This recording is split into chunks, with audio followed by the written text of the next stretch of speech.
Assalamualaikum warahmatullahi wabarakatuh. Perkenalkan, saya Hiroshi Kimura dari kelas 10C akan menjelaskan tentang pengetahuan dasar geografi dan apa itu geografi. Sebelum membahas jauh tentang geografi, tentunya pertama-tama kita harus mengetahui dulu apa pengertian dari geografi.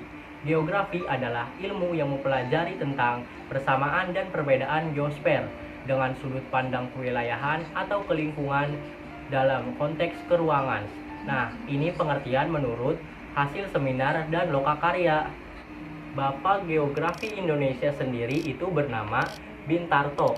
Beliau adalah Profesor Dr. Handles yang sangat berpengaruh dalam geografi khususnya di Indonesia. Nah, geografi sendiri seringkali disebut dengan sebutan Mother of Science alias ibu dari segala ilmu pengetahuan.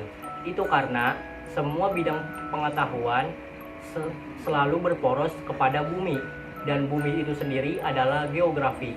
Dari banyaknya bidang ini dapat dibagi menjadi dua aspek, yaitu aspek fisik alam dan aspek kedua non-fisik sosial.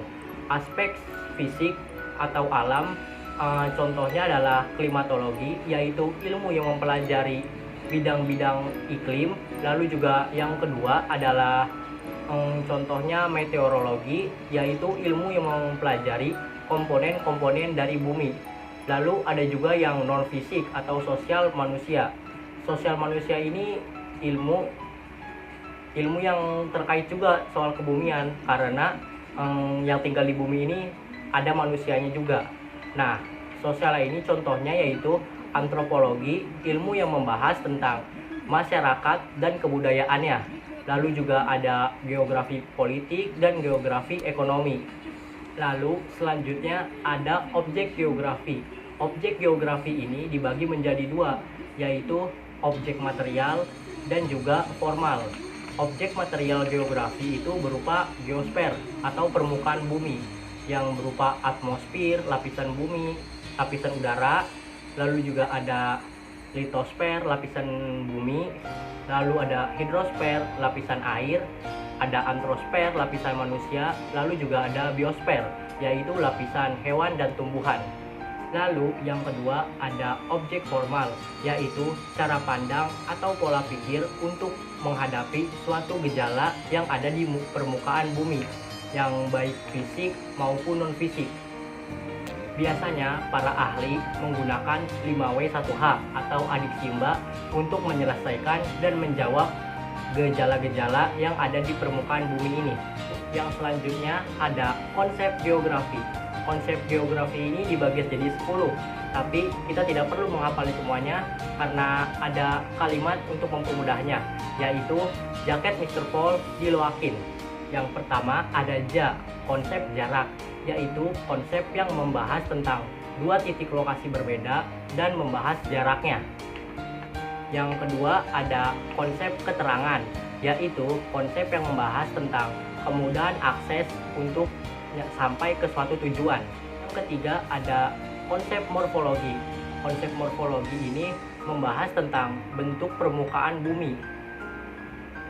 Lalu yang keempat ada konsep pola, yaitu konsep yang membahas tentang susunan dan juga bentuk dari suatu bumi. Misalnya sungai itu memanjang, lalu di pantai itu desa-desanya bersebar. Yang kelima ada konsep diferensi area, yaitu konsep yang membahas perbedaan wilayah.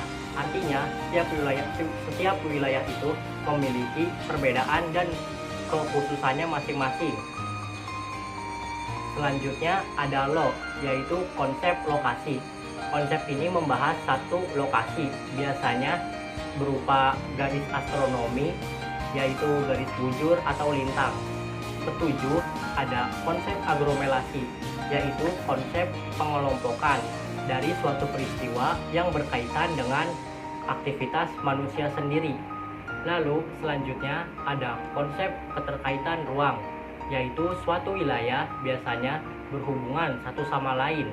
Jadi perkembangan suatu wilayah itu bisa saja karena faktor-faktor dari wilayah luar.